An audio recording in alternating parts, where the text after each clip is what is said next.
Hello and welcome to Technology and Space, where we talk about the science, technology, history, and business of space exploration and commercialization. I'm Chris Alvarez, and thank you for listening. I'm speaking with Dr. Jacqueline Feke, author of Ptolemy's Philosophy, Mathematics as a Way of Life, published by Princeton University Press, October 16, 2018. Yeah, thank you for speaking with me. Thank you for having me. It's great to talk about my book.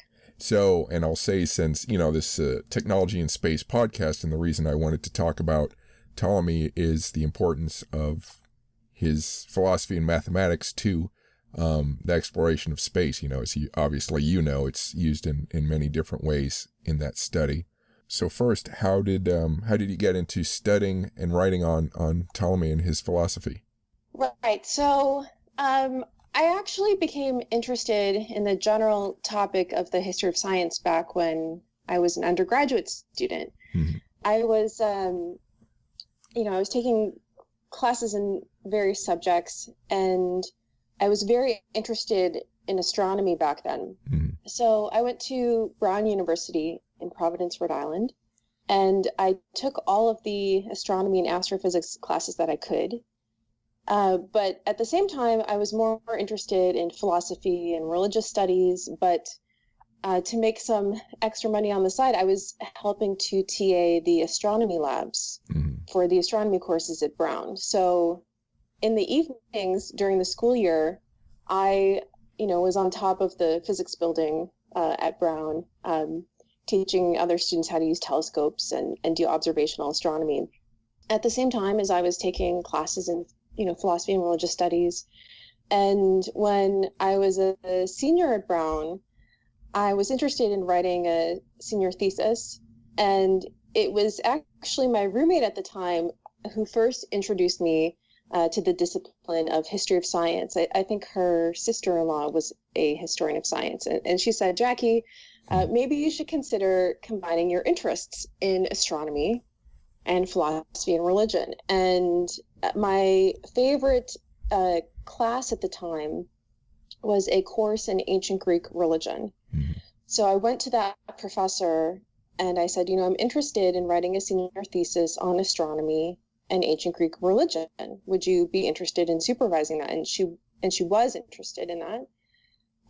And at the time, Brown University had a department for the history of mathematics. Mm-hmm. It was founded in the early 20th century.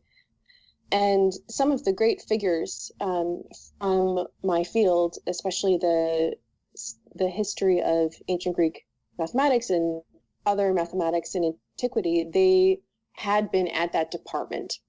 So my senior thesis supervisor, Debbie Bodiger, suggested I talk to the last remaining member of that department, David Pingree. And I asked him, if I want to go on to study, history of ancient astronomy, to go on and do a master's or a PhD, where should I go? Mm-hmm. And he said, well, there's only one place to go in North America, and that's the University of Toronto. And that was to study with the professor who was there and who became my PhD supervisor, Alexander Jones. So I really came to focus on ancient astronomy. And I was always interested in how astronomy intersects with other types of studies or other belief practices. And at the beginning of my studies, I was still interested in looking at the relationship between science and religion, especially in the ancient Greek world. And that's largely because it's a different time, but it's also a different culture. And so the way we think about what science is, what religion consists in, how these different areas intersect. It was just different back then. And I've always been interested in trying to figure out what people believe and why they believe what they believe. What different context is shaping their sets of beliefs. Mm-hmm. And it was studying at the University of Toronto that I was first exposed to the corpus of Ptolemy, who I've studied quite a bit and whose philosophy I write about in a book. And I quickly became aware. So as you know, Chris, Ptolemy is one of the most significant figures in the history of science. Like, we would not have science as it is today if we didn't have mathematicians like Ptolemy working back then. Their work was so influential. Like for 1,500 years, Ptolemy's astronomy was authoritative. So I quickly came to realize that some scholars had worked on certain sciences or looked at his, strictly scientific contributions, especially his astronomy. But there were these lingering open questions that hadn't really been delved into. And so it became clear that Ptolemy's philosophy, more generally, not just in relationship to his astronomy, but also the other types of sciences that he studies, that it hadn't really been thoroughly studied. And that's what motivated the book. Okay. And I noticed in the blurb, you said some of what he studied or what he taught was subversive and sort of maybe, I don't want to say twisted, but redid some of the thinking of other philosophers. Can you talk about that a little? Absolutely. So a lot of what I do in the book is I reconstruct what Ptolemy's views were, which in and of itself is not easy to do because the texts we have from him are very technical, scientific, and mathematical texts. But then he inserts in there various philosophical claims. So these claims have to do with the major types of philosophy as we know them today, right? So metaphysics being the study of what exists, epistemology being the study of knowledge and we can have knowledge about and how we acquire knowledge, and also ethics. So what does the good life look like? How do we practice the best life possible? So Ptolemy inserts statements on these topics throughout his texts. And actually, the first chapter of his great astronomical text, the Almagest, is thoroughly philosophical. So in the book, what I'm doing is I'm reconstructing what his ideas and arguments are, but at the same time, I'm contextualizing them, right? So I'm looking at what did other philosophers at the time say on these topics, and not just philosophers who lived around the same time as Ptolemy, but also philosophers whose texts would have been taken to be authoritative at the time. So Ptolemy lived in the 2nd century in or around Alexandria. And at the time, there were really two prevailing philosophical systems. So we had philosophers who were Platonists, so they were responding to the texts of Plato. And we had philosophers who were participating in the Aristotelian commentary tradition. So they were writing commentaries on the texts of Aristotle. So at the time, we really have these two authorities in philosophy, right? Plato and Aristotle. And philosophers were acquiring ideas from either one. They would mix and match, try to elucidate the ideas of these authorities while putting their own stamp on the material as well.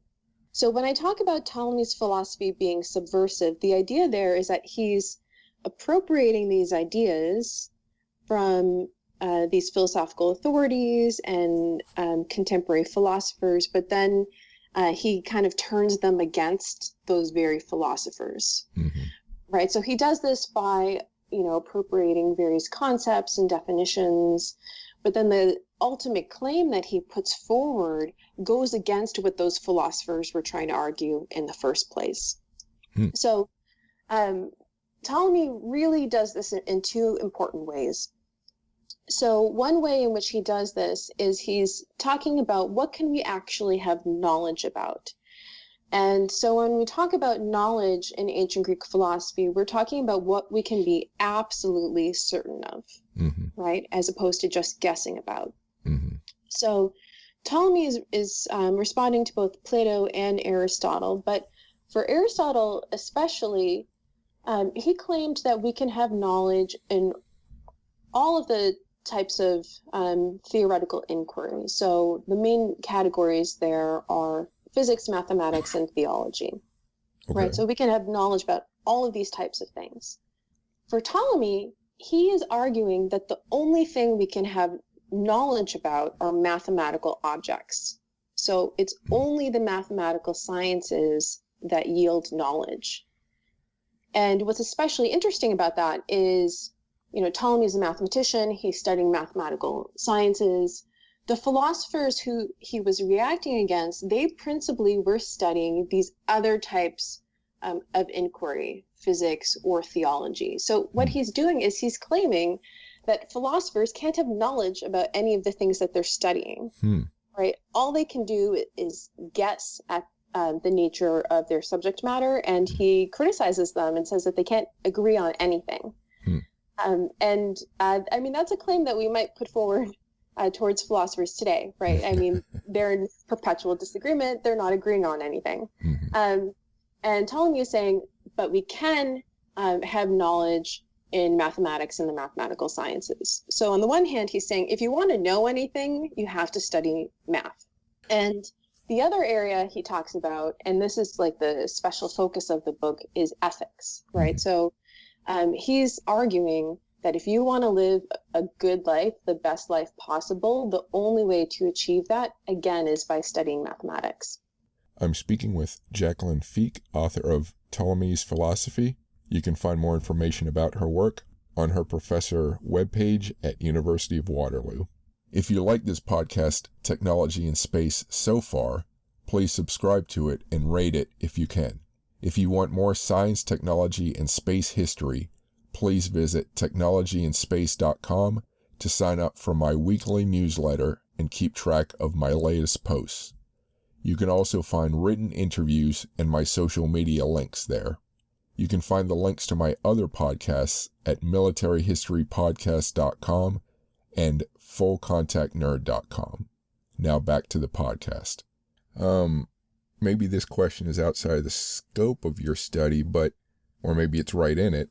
So considering he created the ability to use mathematics to have such success in studying space, did his way of thinking, is his way of thinking the reason he had so much success in that endeavor, or could others maybe have created this, strong processes as well? Or I'm just trying to figure out how much that helped him achieve what he did. I would say it must have motivated him. So if we look at Ptolemy's entire corpus, we have quite a bit, actually. I argue in the book that one of his texts in particular we can place at the very beginning of his intellectual career, you might say. And that's a short text that has no mathematical content whatsoever.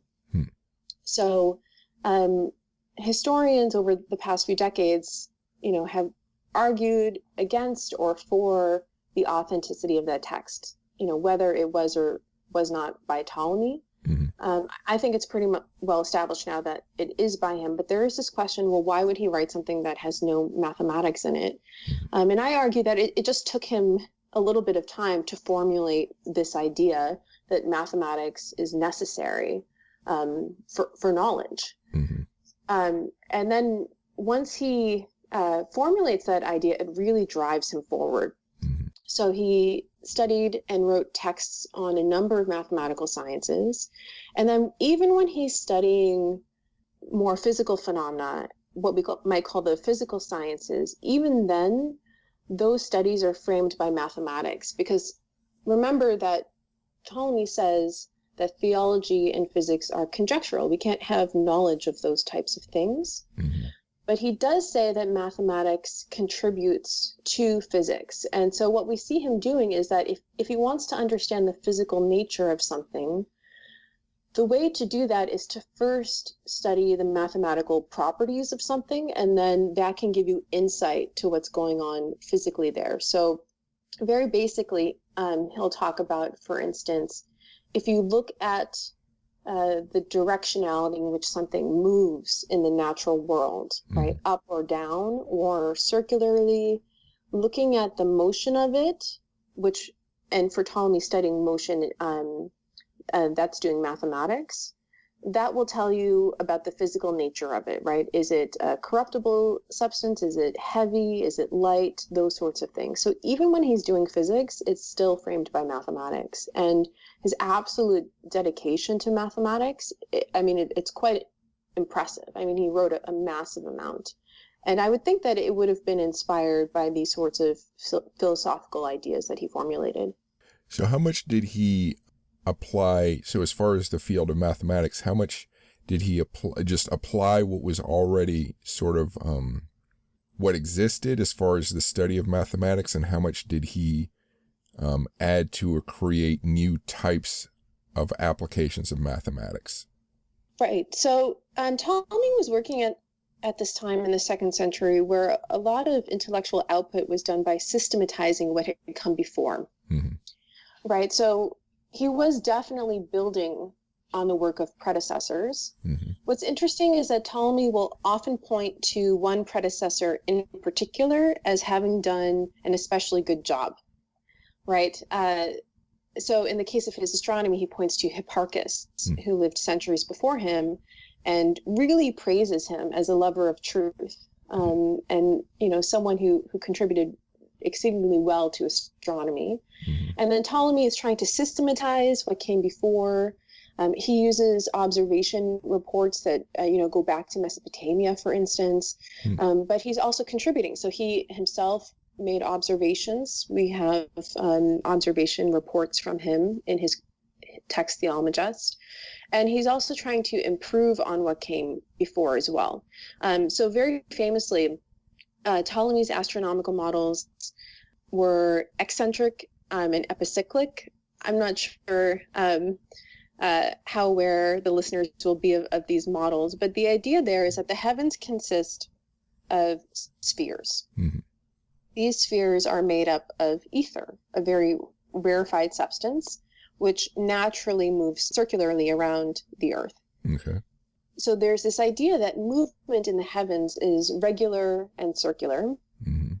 but then we observe certain anomalies, right? Like the idea was that the sun revolves around the Earth, but the seasons aren't of equal length, right? So how can it be that a celestial object like the sun moves uniformly through the heavens, but at the same time, for instance, the seasons are unequal? Mm-hmm. And one way to explain that is to displace the center of the sun's orbit from the center of the Earth. And that's when you have an eccentric model, right? Mm-hmm. Where the center is moved out at a distance. Mm-hmm. Also, what's called the epicyclic model, where you have a large circle whose center is the Earth, Mm-hmm. and you have a smaller circle whose center is placed on the larger one. So you have a small circle on the bigger one, Mm-hmm. and then those motions combine to create the appearance of irregularity in the heavens. So the eccentric and epicyclic models had been devised well before Ptolemy, and he appropriates them, and then he introduces a new device called the equant, which is another point, which is meant to further account for the apparently irregular motion of celestial bodies. So the whole idea behind ancient Greek astronomy is to maintain that the motion in the heavens is regular, but appears to us to be irregular. Right. And then mathematical, specifically geometrical models are devised to account for the irregular appearances. And so Ptolemy definitely made contributions there, but it's all within this larger context and tradition that he was living within. Mm-hmm. What did he have any, and I'm going to ask about technology, and obviously there's longer timelines as far as new technology in this period, but was he using anything new technologically in his studies than predecessors had? That I'm not sure of. He used a number of instruments, sighting instruments. Mm-hmm. I'm not sure whether and to what degree he modified instruments that came before him. Mm-hmm. And partly it's difficult to answer that question because of how little evidence we have from that time. So one of maybe the most exciting things studied in the history of ancient mathematics is a device called the Antikythera mechanism. Mm-hmm. Now, this mechanism is a geared mechanism, and it consists in a number of gears. And together, those gears would create a display that would show and demonstrate various cycles, like eclipse cycles and things like that. And this was discovered on a shipwreck. I believe in the early 20th century it was discovered, but don't quote me on that because I'm not checking. And it was brought to a museum and it cracked open, and they were astonished because no one had believed that sort of technology had existed before the medieval period. And there it was on this Roman shipwreck. So the problem is that a lot of these bronze instruments were melted down and turned into something else. And so we have very little evidence of what actually existed back then. And it's in cases like this where there was a shipwreck that we actually have, instruments preserved and can say with more confidence what instruments were available to mathematicians living back then. Did his studies in any way cross him up with religious thinkers or religious authorities? Or was he pretty much part of the mainstream in that respect? So we know very little about Ptolemy the man. Okay. So all we know about him is what he tells us, which is very little, right? We know approximately when and where he lived. We do know that he dedicated an inscription at a temple in Canopus in Egypt. And this inscription is mostly a list of numbers that represent the parameters of his astronomical models. And so he is taking, the product of his scientific endeavors as something to be dedicated to a god. And so given this evidence, it seems that we can take him to be fairly traditional in a religious sense. At the same time, we have to distinguish religion from theology. So theology is the strictly philosophical study of divine things. And what that looks like is very different in the ancient Greek world from what it looks like to have one's regular religious practice. So whether that means going to temple, dedicating various things to the gods, just as part of one's daily life, engaging in religious celebrations, there's no reason to think that he would have been unorthodox in any of those ways. And at the same time, he can still pursue these very technical scientific endeavors. And I think it's important that when we think about these problems of science and religion, we remember, first of all, that what that relationship looks like is different in every culture. And we don't have to assume that religion and science are in conflict, right? So when we look at the history of science, one of the classic cases is what happened with Galileo and his condemnation, given his support of the Copernican theory, right? And given those sorts of cases, we can often think, well, religion and science are at odds, but they're not necessarily, and they weren't at all times. And even today, people can be, very religious in their beliefs and practices, and at the same time be a scientist or a mathematician or something like that.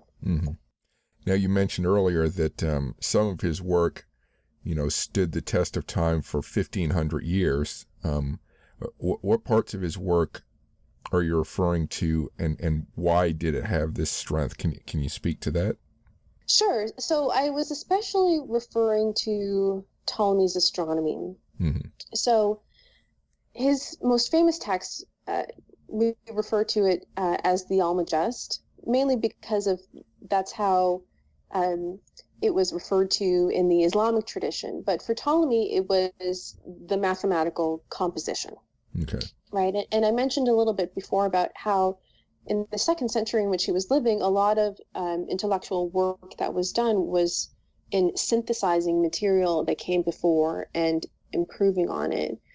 So Ptolemy, with this text, I mean, it's very impressive. He has mathematical models for what were called the fixed stars, and and as well as the wandering stars, which we call planets, right? So he has mathematical models to explain all of those movements, but his texts are also predictive. You can use the tables in order to determine where any celestial body would be located on any date, right? So what we have in the case of Ptolemy's Almagest is a text that has very impressive and detailed mathematical models, but also one that can be used in astrology in order to predict, again, the locations of the planets and stars on any day.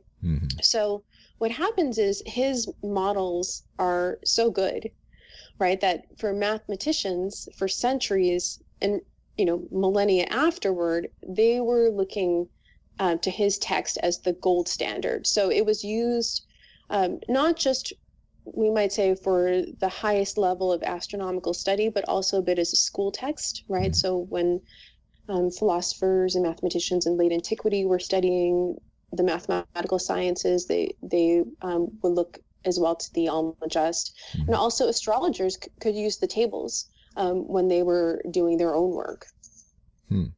Part of the reason I ask this is because I did another interview with a gentleman who for decades did space flight navigation, using mathematics to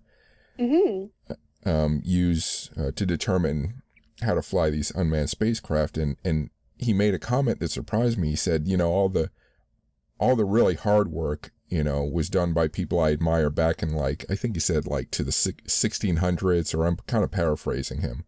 And I was kind of shocked that, a modern, scientist or, engineer would praise people that far back. And then talking about Ptolemy, which I assume their work built on what he did.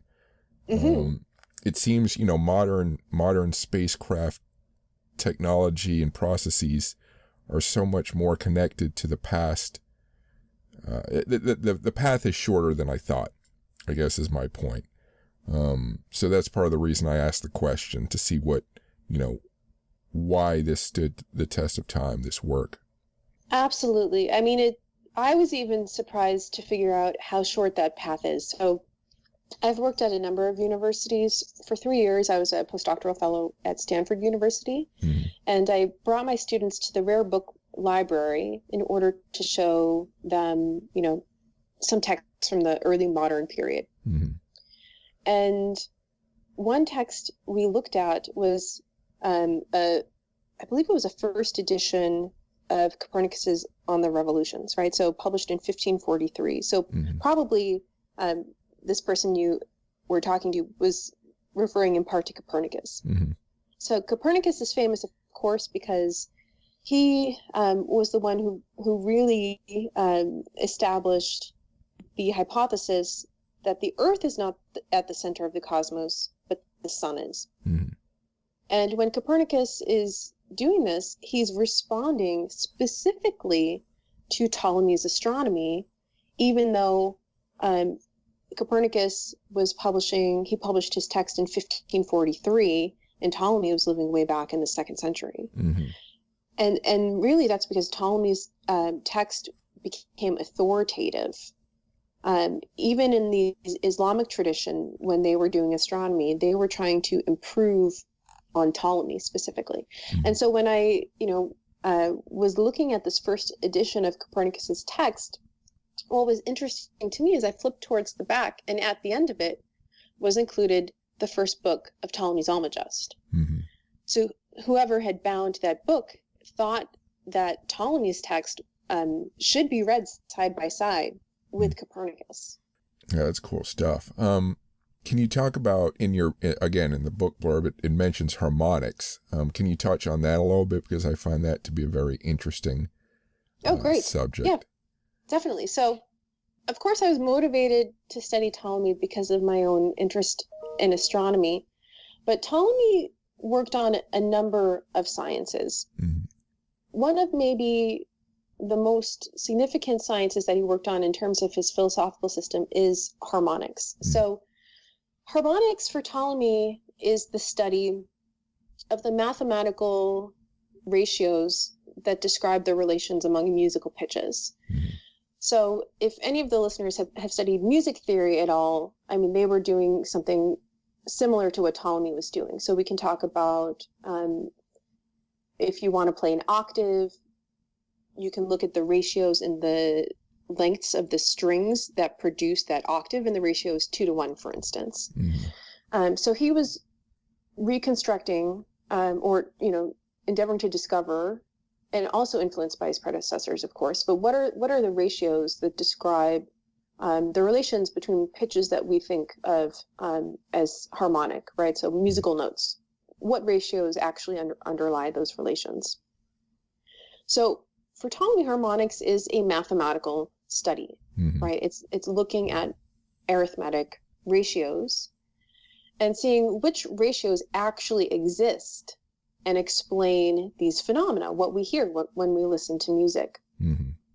Now, I really like harmonics as a counterpoint to astronomy because Ptolemy actually thought of them that way. He talks about harmonics and astronomy as being cousin sciences, as if they're related in some way. Hmm.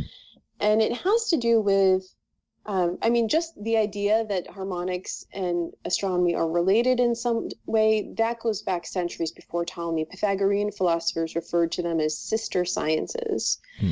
And Ptolemy actually explains this, and it has to do with which of our 5 senses we use when we study astronomy versus harmonics.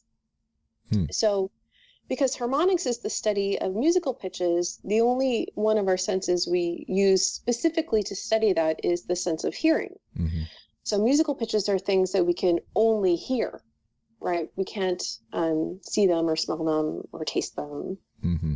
And astronomy, because it's the study of the movements of celestial bodies, and back then you couldn't fly up into space, the only way that we could perceive them was through the sense of sight. Right? So they're analogous in this way.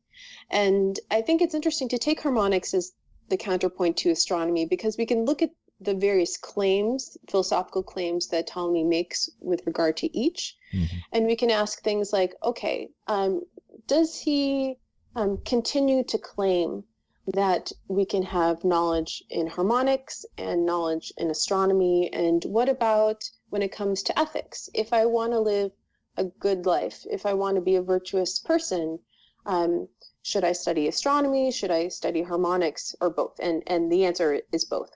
I'm speaking with Jacqueline Feke, author of Ptolemy's Philosophy.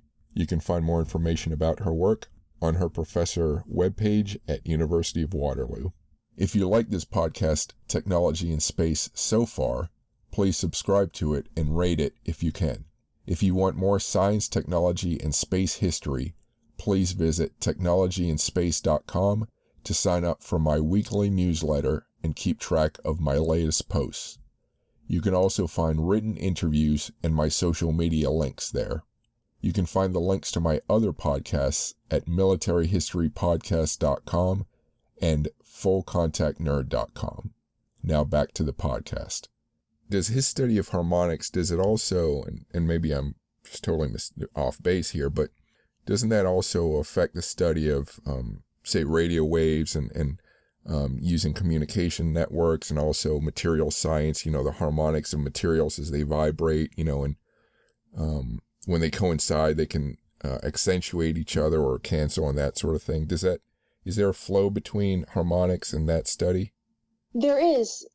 I mean, Ptolemy, he defines sound as air that has been struck. Mm-hmm. Right. So there is a physical explanation underlying what sound and in particular musical pitches are. Mm-hmm.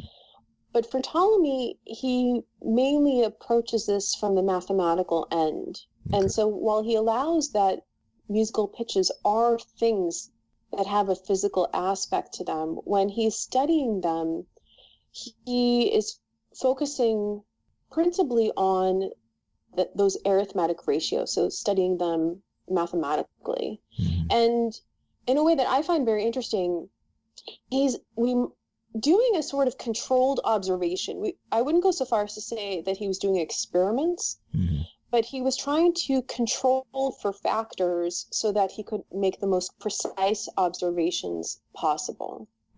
And that has to do with his choice of which musical instruments he would use. So he used stringed instruments because you can precisely measure lengths along a string. And in that way control for other problems you might have with other instruments. And I like to think that Ptolemy's harmonics especially influenced the study of physics millennia later, because he's doing these controlled observations. How often did he start out with a thesis or hypothesis and test it versus simply just observing and then coming to some kind of idea based on what he observed? It's very difficult to answer that question because we don't have any of his rough work, right? All we have are these finished treatises in which he's demonstrating the truth of the claims that he's aiming to prove. And that has to do a lot with what sort of media they had to write and record things. So, I mean, Ptolemy's texts were on papyrus scrolls.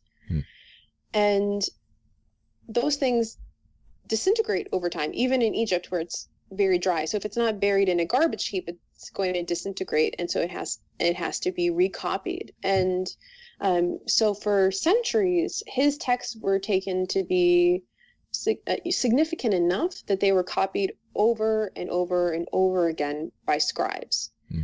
And so if something were going to be maintained, right, it would most likely be a finished product. And so it's very difficult to say what his process of discovery would have been like. He does allude in the Almagest to a sort of trial and error process that he used with some aspects of his astronomical models, and it's almost as if he's a bit embarrassed by it, that it didn't just flow from, you know, a clear-cut deductive method, that he did have to do some trial and error to work it out. But in terms of, you know, what that really looked like in detail, we can't say, simply because, you know, he didn't reveal that to us. Okay. And maybe you don't have an answer for this question, but do you know if did he ever teach students, or was he just, as far as you can tell? What I love is that you're asking me questions, and I keep saying, well, these are the constraints that make it very difficult to answer that, right? So Ptolemy, he dedicates some of his texts to someone we have no idea who he was, Cyrus. And, you know, we just have absolutely no way of knowing who that was, right? Was it a teacher of his? Was it a student of his? Was it a friend of his? We have no idea.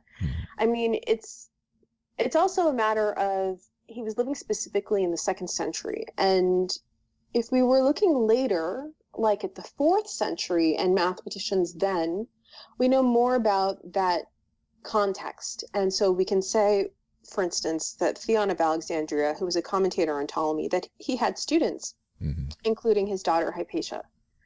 But for Ptolemy, we know less about that particular century, and we know even less about Ptolemy's life. And so we can't say for certain whether he had students. I would suspect that he did, but we can't say for certain either way. Do we have any information how scholars in this period supported themselves? Did they have patrons, or, you know, were they part of some kind of, you know, school, you know, well, I'll let you answer that. Yeah, it's a great question. And that varied throughout antiquity, whether someone would have a patron or would simply be independently wealthy. Most of these guys were probably independently wealthy. And Ptolemy does use a specific word, which I think is very enlightening. So in the first chapter of the Almagest, he's making an argument for why one should spend one's time studying mathematics, and in particular, the mathematical science of astronomy. And when he's doing this, he's talking about how one should spend one's leisure time. And what that indicates is that he regards intellectual activity as something to be done in what we might say is one's downtime. So when he's not managing his estate or the other aspects of life, managing his household, when he has leisure, he's engaging in these very technical mathematical studies. So I would say that he was probably independently wealthy and had various responsibilities that came along with that. And being wealthy is what allowed him then to spend so much of his time on the sciences. Mm-hmm. So all we have is copies of his work. There's nothing original out there. It's all, like you say, it's all probably disintegrated. Yeah, the originals are long gone. Yeah. But what we have are medieval manuscripts that contain his texts, right? So when you have these copies, from so much later, sometimes there are scribal errors and things like that. And so there are editors who spend their scholarship trying to devise, the best edition of a text. And so when we're studying astronomy from so long ago, there are always things we can't absolutely answer. And it's always constrained by what we have, right? No doubt the text of the Almagest that we have now is not word for word what Ptolemy wrote, right? There would have been some changes made over those centuries, but this is the best we can have. And so that's what we study. So apart from his works, what other philosophers did you study, and what other resources did he use? Right. So I'm very interested in studying the philosophical systems of ancient Greek mathematicians, right? So with Ptolemy, I kind of found this niche where, ancient philosophy, has been studied since antiquity, right? But given how academic disciplines are parsed now, the philosophical claims of mathematicians have kind of fallen through the cracks, right? Because you need someone who's trained in the history of mathematics, but is also interested and trained in philosophy. And I just found there's a lot of work to be done there. So I've been focusing quite a bit on these early centuries of the Common Era. So, of course, Ptolemy, but two other mathematicians I've studied on are Theon of Alexandria, who I mentioned earlier. So he was living in the 4th century, and he was a commentator on Ptolemy. So I talked about earlier how philosophers who lived in Ptolemy's time took the texts of Plato and Aristotle to be authoritative. Well, what's interesting with Theon is that he took Ptolemy's Almagest to be authoritative. It was something to be commented on in great detail. And he comments not only on the mathematics, but also on some of Ptolemy's philosophical claims. And it seems that Theon really held Ptolemy to be a paradigm when it comes to not only astronomical study, but also what a good life consists in. So he was modeling himself off of Ptolemy. And I've also written a bit on Hero of Alexandria. He lived in the 1st century, so 1 century before Ptolemy. And he was known for his study of types of practical mathematics and especially mechanics. And so I wrote an article that came out a few years ago, and I was looking specifically at the type of rhetoric Hero uses, and how Ptolemy uses that same rhetoric. So this is interesting because they were working in entirely distinct types of mathematics, right? There would be no reason to think that Ptolemy would have studied Hero's texts. And yet they both make and use the same language when they're doing this. They make the same very specific claim that geometrical demonstration or proof is indisputable. And when they put forward this claim, they use the exact same argument structure. Right? So there seems to be some sort of rhetorical tradition that was occurring at the time among mathematicians, where they were using these arguments to bolster the value of their own studies, right? To explain why one shouldn't be studying something that was studied more often, which was, philosophy traditionally construed, and should be spending one's life studying mathematics. So considering that their works have reached us through, in a sense, a filter, the medieval or some filter, is it at all possible that something like this might be because of an intervening filter, or is it pretty much there were enough different copies that you could say that's not the case? So it has to do text to text. So for some of Ptolemy's texts, we will have multiple medieval manuscripts. Some of his texts are gone. They're completely lost to us. We know they exist because late antique philosophers would refer to them. So they would give the title of the book. They would briefly address what it was about, but the text itself is gone. And then other of Ptolemy's texts exist only in Arabic translation. And so we don't know what the original Greek consisted in, especially because some of these Arabic translations clearly are not very good translations, right? So then you have this additional interpretive problem of figuring out, well, what did that text likely say, not only given the translation we have, but how it relates to the text we do have from Ptolemy in Greek. So yeah, there are specific challenges to studying these old texts, but I find it, I love problem solving, and so I find it really enjoyable. And this might be an almost impossible question to answer, but do we have any sense of what percentage of, the work of mathematical works from antiquity have reached us? Was it just a small number who did this and we have a good amount? Or do you think there were, hundreds or thousands that are just lost to history? That's a great question. So first of all, the number of texts we have is just a small fraction of what would have existed.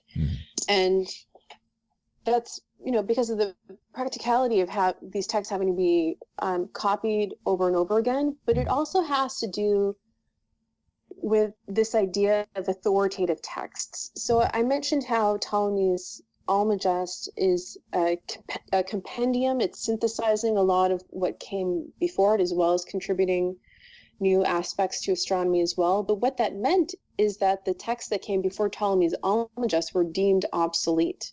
And so those just weren't recopied, right? Because the scribe, was leaving to posterity what was taken to be the most authoritative text, right, as opposed to all of those things that came before.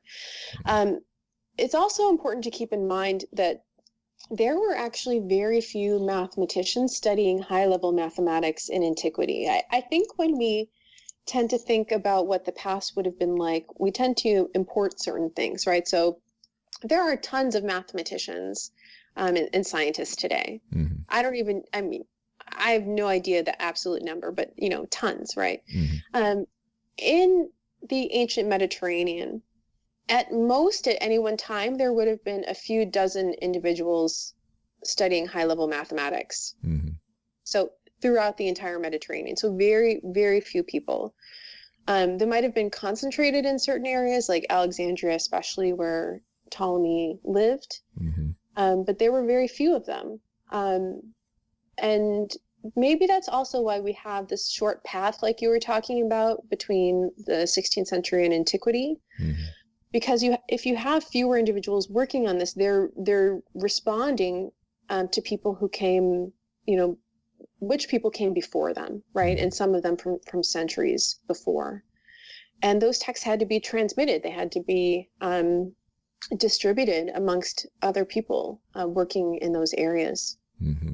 So researching this work, what did you find that most surprised you? One thing I was very surprised by was how consistent Ptolemy's philosophy is across his corpus. You might think that he changed his mind a lot, right? He worked for decades studying various sciences, not just astronomy and harmonics, but, geography as well, probably optics, We're not sure if his optical text is his or not, but we scholars tend to think that Ptolemy composed the optics.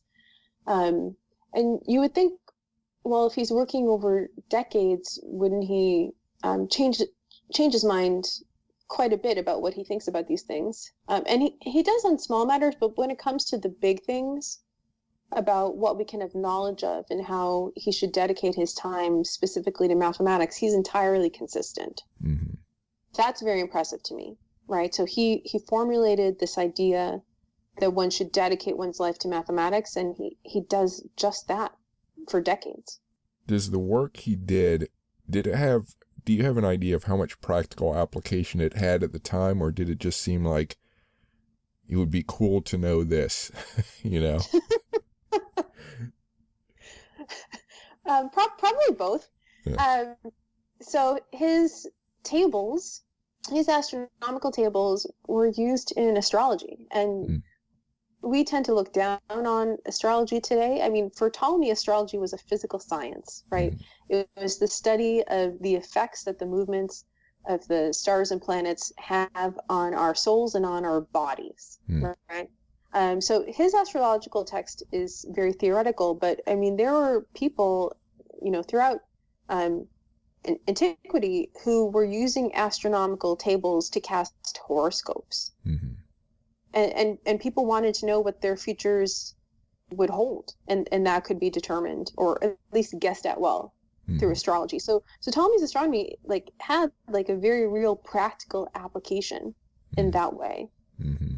Yeah, it just makes me wonder how often, and this is a much broader question, how often scientific research, how far ahead of the technology that could have used that knowledge was.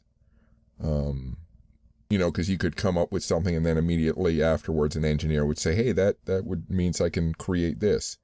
Whereas, you know, some of what he studied seems like it took a while for the technology to catch up and do great things with. Yeah, I think antiquity gets a bad rap when it comes to technology. Mm-hmm. There are some historians of science who are doing great work looking at how you know, the building of instruments studied theoretical work and vice versa. Mm-hmm.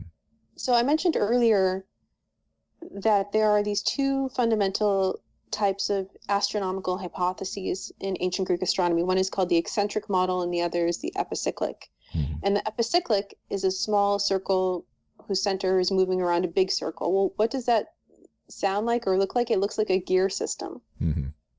Right. So there was a lot of interchange probably at work when it comes to theoretical study of the sciences and actual work in mechanics and instrument building. Mm-hmm. I mean, it's tough because, you know, they didn't have telescopes back then. Mm-hmm. And, you know, that would take, you know, centuries and until, you know, it wasn't until Galileo pointed a telescope at the heavens that we finally had, you know, even more precise observations. Mm-hmm. And so when I think of it, their work in the sciences was so advanced, but there had to be some sort of motivation Mm-hmm. To do and make the sorts of applications I think you're referring to. Mm-hmm. Yeah. So considering so much information that you don't have, Mm-hmm. is there still a question that you would love to get an answer to? Like some part of this research that you really is your puzzle that you'd really love to solve? Oh, I think I've just accepted wholeheartedly that I can't know everything. Mm-hmm. Right. And then that sets the framework for my own work.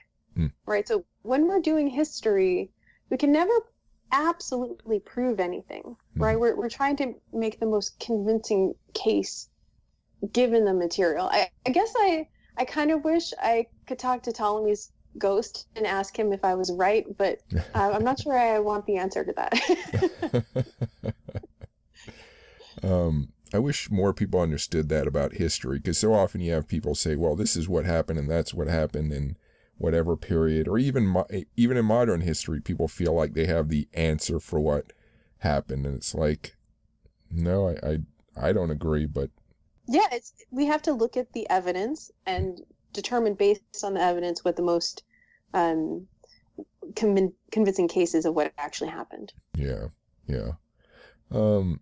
What do you think is the importance of the history of science for people? What part does it play in the future, say, in what we're doing now in space exploration and going forward? I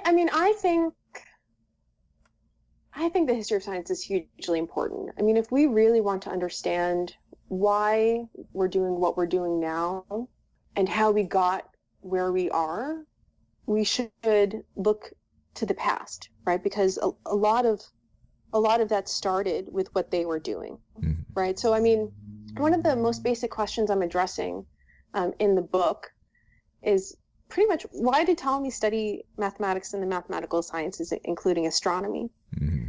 And I'm arguing that it's because of what he conceived the good life to be, right? Mm-hmm. The virtuous life. What was the best life possible? Mm-hmm. And for him, the best life is a life where one tries to be as much like the divine, as much like the gods as possible. And one achieves that through the study of astronomy as well as harmonics. And I think we can ask similar questions today, right? So when scientists, when mathematicians are deciding that they want to spend their time in these pursuits, what's motivating them? Mm-hmm. And some mathematicians have actually reached out to me after reading my book, and said that they saw themselves in Ptolemy, mm-hmm. right? That that they were motivated in similar ways, that they were trying to live the best life, to study the best material, to study something where they can have knowledge, just like Ptolemy so long ago. So it's one thing that struck me is, talking about Ptolemy looking out to the heavens for the best, searching for the knowledge of the best life. And then another author had interviewed people as to why did they want to go out into space, and some of the answers are, to make money, because it's out there, because that's where humanity can go to break free of the confines of the earth and what's the word I'm looking for? Express themselves better to save humanity. So it's kind of interesting to think about people, on Earth looking out into space, looking mm-hmm. for, sort of the good life, the better life, the best life they can achieve, out there. I totally see that, right? It's this idea of fulfilling one's potential, mm-hmm. right? So Ptolemy couldn't travel to space, mm-hmm. but he could study it through precise observations mm-hmm. and discover the mathematical models that explained what he observed in the heavens, mm-hmm. and then find inspiration in those models and in the features of those models for himself. So in the Almagest, he talks about certain properties of the movements of celestial bodies, and these are constancy, good order, commensurability, and calm. Mm-hmm. And the idea is that one should model one's self after the movements of celestial bodies, mm-hmm. so that one too himself becomes constant, well-ordered, commensurable, and calm, right? So the heavens act as an exemplar for human beings. Mm-hmm. And by modeling ourselves after the heavens, we can become our best selves. And so what you're describing sounds a bit like that, right? So mm-hmm. how can we today be our best selves? What would that look like? What would that entail? And it sounds like for some of these astronauts, that means going where other people have not been, mm-hmm. right? And achieving something great. Mm-hmm. Yeah, it's a weird confluence, or maybe I shouldn't say weird, a confluence of spirituality and science, scientific mind, brought together. So. Yeah, I don't think of it as weird. I see them as, inextricable. right? Like where our philosophical motivations are inspiring us in many aspects of our lives. So Ptolemy talks about keeping these theories when it comes to the movements of the heavens, keeping them in mind all of the time, even when is engaged in the ordinary affairs of life. So you can think about, well, what does that mean? Well, maybe when I go to the supermarket, I should think about being well ordered and calm, right? Maybe when I'm brushing my teeth, I'm thinking about being my best self possible, right? So it's supposed to inspire every aspect of your life. Wow, I could just keep going thinking about this. Like, like meditation through celestial observation that's an interesting concept. But I guess that's astrology in a sense, right? I guess people who are into astrology kind of see that in a sense. Yeah, I mean, the word meditation is interesting because for Ptolemy, astronomy and mathematics, these are contemplative sciences, right? One contemplates, when one studies them. So maybe not meditation as it's practiced today, which is, I know I've only done a little bit of meditation, right? But you're focusing on your breath. But for Ptolemy, this is protracted study of mathematics. Wow. All right. Are you on the web at all? Do you have a web page or anything where people can follow your thoughts and works? I have a web page at the University of Waterloo. So I'm an associate professor in the philosophy department there. And you can find some information about me there. And there's a link from there to my academia.edu page, where pretty much I just have my CV. So if you'd like to see a list of my publications, I have links there, so you can access them. I should probably also say, if I didn't say earlier, my book just came out in paperback a couple months ago. Okay. And so it's very affordable if anyone is interested in purchasing it. Right. Okay. And I'll spell your name for listeners. Jacqueline is JACQUELINE,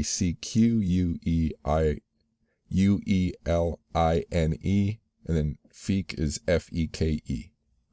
Yes, that's right. So that's all the questions I have. Do you have any final thoughts or words? I just wanted to thank you for inviting me to your podcast. I've never been on a podcast before, so it's a lot of fun, and thank you for the opportunity. Thank you. I appreciate it. Thank you for listening. If you like this podcast, Technology in Space, please subscribe to it and rate it if you can. If you want more science, technology, and space history, please visit technologyinspace.com to sign up for my weekly newsletter to keep up with my latest posts. You can also find written interviews and my social media links there. Thanks for listening.